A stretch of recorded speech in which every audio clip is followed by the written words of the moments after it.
Yo, what is up guys and welcome back to the channel. Today we've got another review on the moment Olivier Giroud. We're going to go through the card's details, stats, clips and summary, as well as what the requirements are for you guys to get your hands on him. Before we get into all of that, if I could ask you guys to please hit that like button, hit that subscribe button, hit the bell so you know when I upload, and comment down below if you're going to do this card. And without further ado, let's get into the review.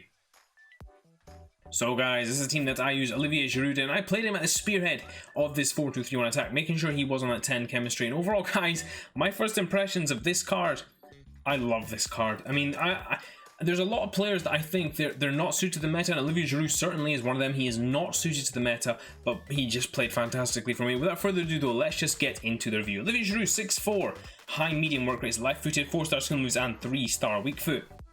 So guys, the only thing I would like better on here is of course that weak foot. I think everything else is pretty good about this card, and the work rates are okay. High low would have been better, but that's fine. And left footed as well does catch a lot of people out in terms of shooting too. 4 games played, 15 goals scored and 1 assist. Guys, this guy was a goal machine for me, especially when you get on that left foot. It was unbelievable. Strike after strike after strike was just pinging in. It's like a hammer of a left foot. Getting into the details, I put an engine on him because I thought I wanted to boost his pace, his dribbling and his passing, because I figured as a target man, that's the kind of elements of this card that I would want to have the most.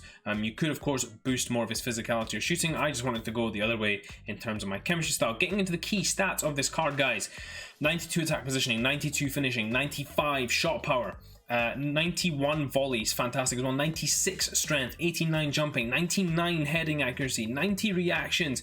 Guys, all of the stats on this card, especially in the physicality and the shooting department, other than the long shots, are phenomenal. And guys, I even did take a couple of longer pops with him and he did very well with those as well, so I really don't think that's that bad either.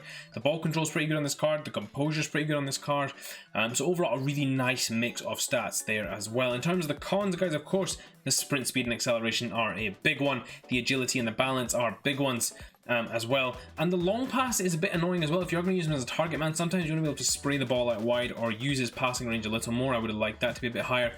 And lastly guys, although he is very strong and capable of holding off defenders, if the aggression was even higher, this card would do even better against centre backs as well. So I think that if I'm really nitpicking, that could be a little higher.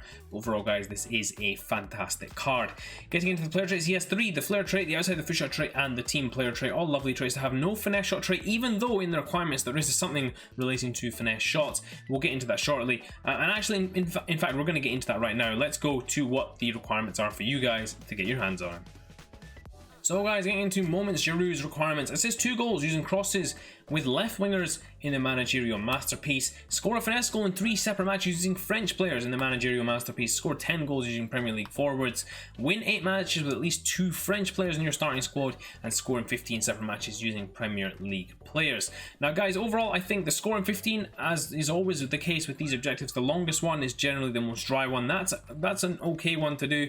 You just have to bang through the games and try and get your goals. The win 8 matches is quite a lot of matches to win, but I think if you're playing the 15 matches in total, you should be able to do this no bother. Score 10 goals with Premier League forwards, very easy to do. In terms of scoring finesse goals, and this is what was a bit confusing for me guys, is if you're going to put a finesse objective in there, shouldn't the finesse trait be on the card? Unfortunately with Giroud it was not on the card, but you have to score with French players using the finesse shots. Now I did start off using Giroud, I did switch to Anthony Martial just to make things a little easier for myself, and I found that to be the best way to get it done, was use someone like Martial. Although he is expensive, he's also selling for quite high. You get the 3 games with the finesse goals, you sell him on again and replace him with someone else in that team. And the final one, it says 2 goals with crosses using left wingers. This was quite difficult guys, because people know what you're trying to do when they see you lining up with at least 2 French players in your squad. So do be patient with this one guys. Use those fizz crosses using R1 and square, and try and get those goals in that way. The only other one that I would say guys, that's a bit that you have to be aware of, and I would actually, what I'm going to suggest for you guys to do is the 2 French players in your starting squad. Now you do need to, of course, to get Premier League players scoring in 15 separate matches, and then you do need a bunch of Premier League players in these other ones. I would recommend guys use players like Tanguy and Ndombele, Moussa Sissoko as well. Although these guys may be more expensive to get a hold of, just go and grab them. Kurt Zuma's out there, Willy Bolly. Just stick all these French players in your squad to give you the chance of the requirement to meet those 2 French players in your squad, and that'll make things a lot easier as well. Now that we've covered all that, we're going to get into some of the clips that I got with him. So guys, getting to some of Olivier Giroud's clips, and what you guys are going to see is his general attacking play and his ability to be just a general nuisance up front as well. Now guys, the first thing I want to get into is that physicality which you guys are seeing on screen. This guy is a really physical card and really capable of being a nuisance for centre backs. He plays very well against the bigger centre backs, against the smaller centre backs. He is physically dominant. Now, while he doesn't have the speed advantage over a lot of centre backs, what he does have is the strength and power to be able to play alongside them, to be able to hold them off. And once you get that body in the way, there aren't many centre backs who are going to shift him, if any. Now guys, I know that may sound like I'm building him up a lot considering the centre backs I'm playing against. I played against Team of the Year Van Dijk, What If upgraded Smalling, Team of the Year Ramos, all of these cards, and Giroud was holding his own against all of them, able to mix it up with them, whether it was with the speed of his feet, as you guys can see it wasn't actually too bad, or his general getting his body in the way, being strong in the build-up play as well.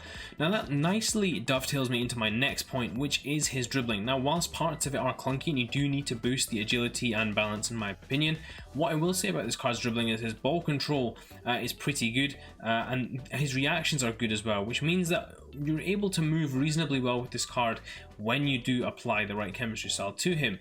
Now guys, what I will say as a con to that is that although you do have maybe a better speed on the ball, you definitely do not have better speed in terms of raw sprint speed and acceleration. This card is very slow, and you need to play him as such. You need to play with the style that's going to suit Giroud, which will allow you to create opportunities and goals for him and your team and his teammates as well. So guys, what that means is that even with a decent chemistry style boost, like you guys saw the Hunter for example, or you will see in the summary for example, he does struggle a little bit with the pacey side of things, maybe because as well he is of course such a big body up front as well.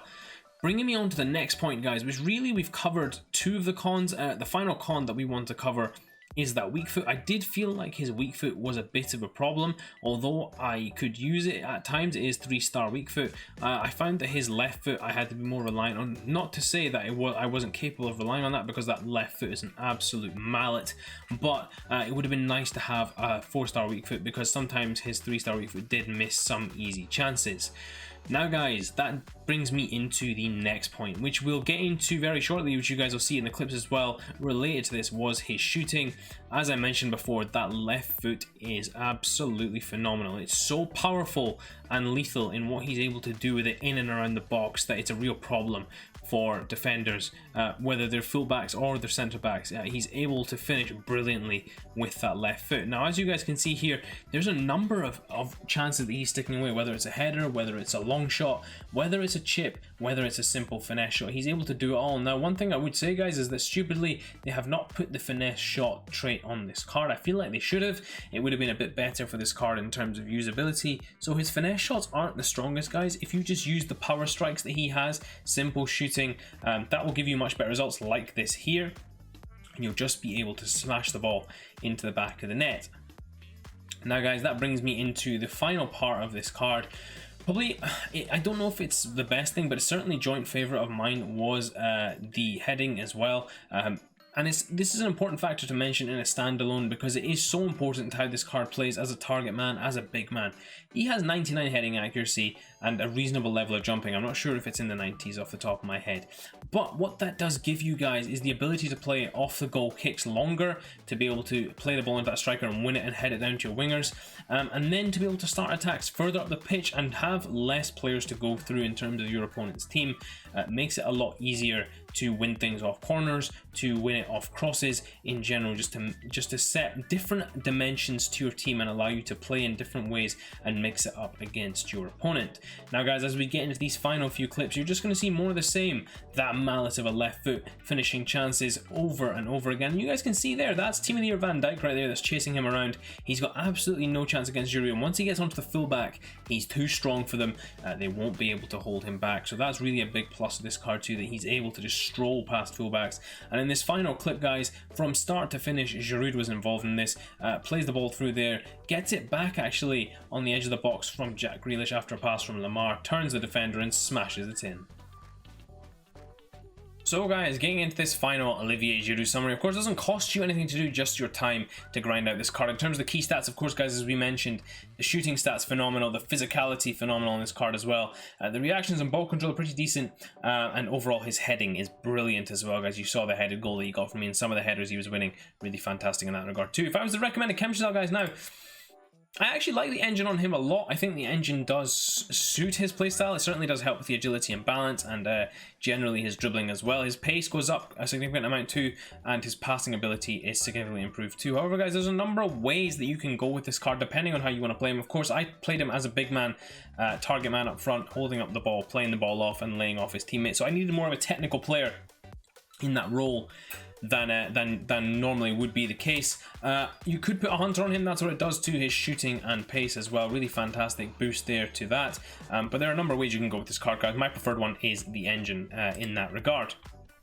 If we get into the similar players, guys, I actually think he's very similar to David Trezeguet. I think he's obviously a lot bigger and stronger than David Trezeguet, so I feel like this card has a lot of advantages over that David Trezeguet card. And if you see the dribbling stats compared to that David Trezeguet card, the pace stats, he actually matches up well to him, beats him in the passing stats, and beats him in the physicality stats. So already you're looking at a card which may be better than a prime icon moment.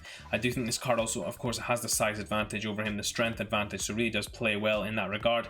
This Benzema card is a very technically gifted card. I wouldn't put him quite at that technical level, but I do think that he's got certain aspects of his game which are fantastic and match up evenly to this Benzema, particularly his shooting, guys. That left foot is an absolute hammer on this card. In terms of linkability, guys, you've got, of course, perfect links to that What If Kante, as well as every other version of Kante, Zuma and Bakayoko. If we go into the strong links, French icons are there, of course. Kante there popping up as well. Other French players in the Premier League like Pogba, like Laporte, and other Chelsea players like Reece James, Christian Pulisic, Thiago Silva, Timo Werner, Hakim Ziyech, all those guys in there too. Finally, guys, we're not going to do a price comparison because, of course, he is free. If I was to give you my final recommendation on this card, I think this card is 100% worth it. You guys can see what damage I did with that card in 4 games. And to be honest, guys, this card is something that's very different. So if you're chasing a game late in the game and you need a striker to come on, maybe win something off a corner or get you some headers playing the ball upfield, then this card can be really fantastic. He will be going straight onto my bench as a kind of different option to what I already have, and that allows me to really change up the game if I feel that my opponent, if I can't break my opponent down, there's always another dimension to my team with having him in there. Hope you guys did enjoy this review. If you did, please do smash that like button. Until next time, I will see you all in a bit.